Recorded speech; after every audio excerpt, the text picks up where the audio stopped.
Stéphanie Touga, c'est la partielle dans Arthabasca. On a posé la question à François Legault hier, alors qu'il se baladait. Soirée militante. Il voulait pas répondre. Ben non, c'est ça, il voulait pas répondre, mais il y a déjà beaucoup de rumeurs qui circulent. En fait, la première, c'est pour le candidat ou la candidate. De la CAQ. Mais il y a un nom qui circule, le candidat de la CAQ, c'est Kevin Brasseur.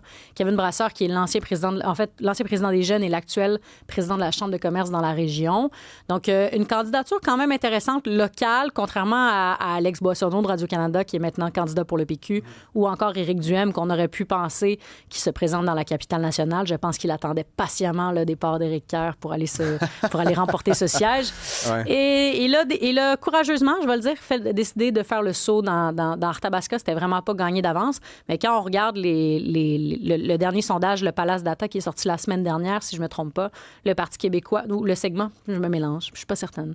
Mais le dernier sondage qui est sorti, 42 pour le Parti québécois, 41 pour le Parti conservateur du Québec. Vraiment nez à nez. Ben oui, c'est mais ça. Mais on n'a pas le candidat de la CAQ. On l'avait pas. Et Kevin Brasseur, un jeune gars de la région, moi, je pense que ça va avoir un impact. Tout ça, oui, c'est ça. Ça va avoir un impact. Après, moi, dans mon domaine, quand on observe une candidature, même une candidature vedette, là, on va peut-être chercher un 5 supplémentaire par rapport aux scores nationaux.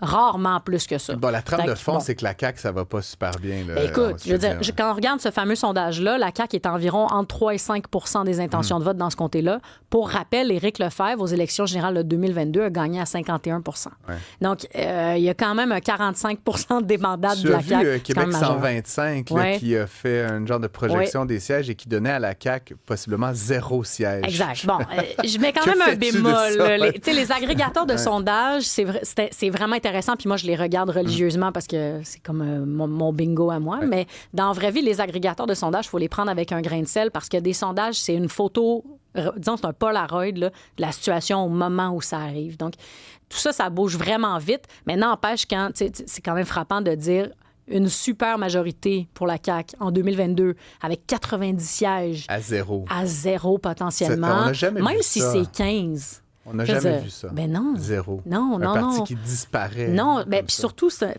moi, ça me fascine, ces moments-là, dans l'histoire politique des pays ou des nations. Mais, tu sais, en France, par exemple, Emmanuel Macron, c'est un peu le même genre d'affaire qui s'est passé. Emmanuel Macron est parti des socialistes. François Legault a quitté le PQ. Ils ont fondé leur affaire, leur formation politique respective. Mais d'ailleurs, Macron, le parti portait son nom. Ben oui, c'est ça. La République la République en marche, EM. Oui, c'est ça. Quand c'est sorti, moi, je me suis dit, j'habite en France, tout le monde récupéré un parti, puis bon, des bribes de l'ADQ. Non, mais tu sais, je veux dire, on pourrait... mais il y a quand même parti son affaire. La CAQ, ça reste le parti d'un seul homme pour l'instant. Tout le point d'interrogation sur l'avenir de qui pourra prendre la succession, tant du côté de la CAQ que du côté d'En Marche, elle existe. Puis il y a une vraie chance que de part et d'autre, ce parti-là disparaisse. Mais donc, pour revenir à Arthabasca, il y aura donc une partielle qui sera déclenchée. Ce qu'on me dit, là, ce qu'on me murmure doucement à l'oreille, c'est quelque part à la mi-juillet. D'accord. Donc, parce qu'il y a 6 mois. Là, exact. Mais là, on sera à peu près 3 mois au moment d'un éventuel déclenchement. Donc, et une campagne électorale, c'est entre 35 et 50 jours, là, à peu près. Donc, ça devrait se faire à ce moment-là, notamment aussi parce qu'à l'automne, on veut commencer la rentrée parlementaire en ayant ça derrière nous pour la CAQ. Parce que le gouvernement ne veut pas traîner cette casserole-là toute la rentrée parlementaire et toute la session. Sortons un peu du Québec. Je voulais parler rapidement avec toi de la primaire démocrate là, pour la mairie de New York. Vraiment intéressant. T'as suivi ça un petit peu? De loin. Puis bon, Eric Adams, j'ai suivi beaucoup, le maire actuel. Qui risque de se présenter comme indépendant, finalement, qui est l'ancien maire démocrate. Exact. Mais pour les gens qui nous écoutent, moi, ce que j'aime de la politique américaine et ce que j'aime pas à la fois, mais quand tu te présentes pour une mairie, là, tu portes la bannière républicaine ou démocrate, alors que chez nous, tu n'as pas ça. Le maire du Parti libéral du Canada à Trois-Rivières, ça n'existe pas. Là, on n'est pas du tout dans cette dynamique-là, mais aux États-Unis, on l'a. À Montréal, on a quand même Québec solidaire. Oh là là! J'arrête. As-tu vu la mauvaise foi dépassée? mais donc, pour revenir à la primaire démocrate, c'était hier et le candidat sorti tout droit de nulle part, qui s'appelle Zoran Mamdani. Je m'excuse à sa mère. C'est parce que il s'appelle pas Vincent Tremblay. Fait que je veux juste être sûr de pas m'assacrer son nom. C'est pas un nom qu'on a. Non, il y avait Andrew Cuomo dans la liste. Oui, il y avait des grands noms. En face de lui, c'était Andrew Cuomo. Pour les gens qui nous écoutent, vous le connaissez parce que c'est l'ancien gouverneur de l'État de New York qui a quitté dans la foulée d'un scandale d'agression sexuelle. C'est aussi un ancien mari d'une Kennedy. Donc, c'est quelqu'un qui était vraiment là, dans les hautes sphères de la vie politique publique et qui s'est fait battre à plat de couture par ce célèbre inconnu qui est Zoran Mandani, qui a 33 ans, qui est ougandais, naturalisé américain en 2017-2018, sorti tout droit de nulle part, qui a fait fureur sur les réseaux sociaux, un proche à Bernie Sanders, un proche à AOC, Alexandra Ocasio-Cortez. Donc, vraiment, la frange plus militante, plus socialiste. Tu y crois à une candidature comme celle-là pour New York? J'y crois à 100% parce qu'il va parler de... Et je pense que ce sera probablement un des prochains thèmes majeurs de la prochaine campagne électorale de mi-mandat et de mandat présidentiel. Il a fait campagne quasi exclusivement sur le coût de la vie. Il a dit, là, ça n'a pas de bon sens que des jeunes, que des familles ne peuvent plus vivre à New York. C'est un problème de toutes les grandes villes du monde, de toutes les grandes métropoles et même dans les plus petites villes. Tu me diras, et tu aurais raison, mais quand même des grandes villes. Donc oui, j'y crois. J'étais à Paris la semaine dernière. Là, c'est pour ça que j'ai pas pu animer. Ça se dit bien ça au micro. J'étais à Paris la semaine dernière. J'étais à Paris la semaine dernière. Tu as dit que tu habitais à Paris, c'est pas super en France. Ouais, mais j'ai pas voyagé comme lui. Là. J'étais étudiante. La raison pour laquelle je ne pouvais animer la semaine dernière, c'est que j'avais un truc de prévu à Paris. D'accord. Et mais je te dis ça parce que moi, tu sais, la crise du logement, c'est un truc qui m'intéresse particulièrement au Québec. On en reparlera, toi et moi. Mais tu sais, je connais les acteurs du milieu, je connais les programmes, etc. Ouais. Et tu sais, je pensais, je sais que c'est le cas ailleurs, là, mais j'étais avec, écoute, des Milanais là-bas à Paris qui me disaient à Milan, le coût de la vie.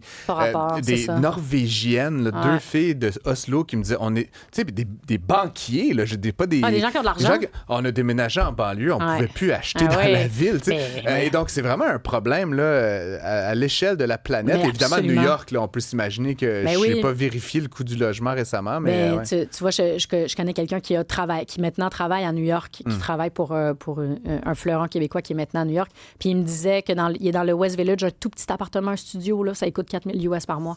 4 000 US, ça fait 5 500 Canadiens. À peu près. Ouais. Tu vas l'adorer, là, Zoran Mamdani, parce que lui, il veut geler les loyers. Ouais, c'est vraiment ton genre, ça, Francis. Ouais, il veut aussi des épiceries gouvernementales au sein de la ville. Des épiceries gouvernementales. Exact. Les gens se déchirent sur Internet là, parce qu'on se dit pourquoi New York s'apprête à voter pour un socialisme. On sait que les Américains sont assez intenses.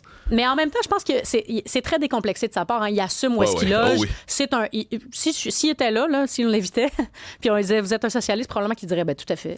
Tu sais, ça serait pas, c'est pas de cachette. Bernie Sanders, on est à la même place. Donc, pour moi, ce genre de candidature-là, ça vient avec tout le beau et tout le mauvais. C'est-à-dire, tu sais exactement ce pourquoi tu votes. Après, ça peut vraiment te déplaire parce qu'il y a une vision assez polarisante. Là. Il n'y a pas de l'extrême centre d'habitude. Les élections sont en novembre, comme au Québec, d'ailleurs. Hein? Exact. On en reparlera de ça aussi, toi et moi. Mais donc, on va voir la campagne vraiment débuter, j'imagine, dans les prochains jours. Les Américains font des campagnes longues. Hein? Donc, ça coûte cher. Ça coûte cher, ça des débat. super PAC, puis des milliards. Donc, tu dis que son chien est bien vivant, là, à Zoran Mamdani. Oui, moi, j'y crois. Il pourrait devenir le prochain maire de New York. Je suis allée voir, là, juste pour la primaire donc, démocrate dans la région de New York, il y a 430 000 personnes qui ont voté pour lui. On parle quand même juste de membres démocrates, puis je comprends. Mais pour moi, ça atteste quand même qu'il y a un petit mouvement qui s'organise autour de lui.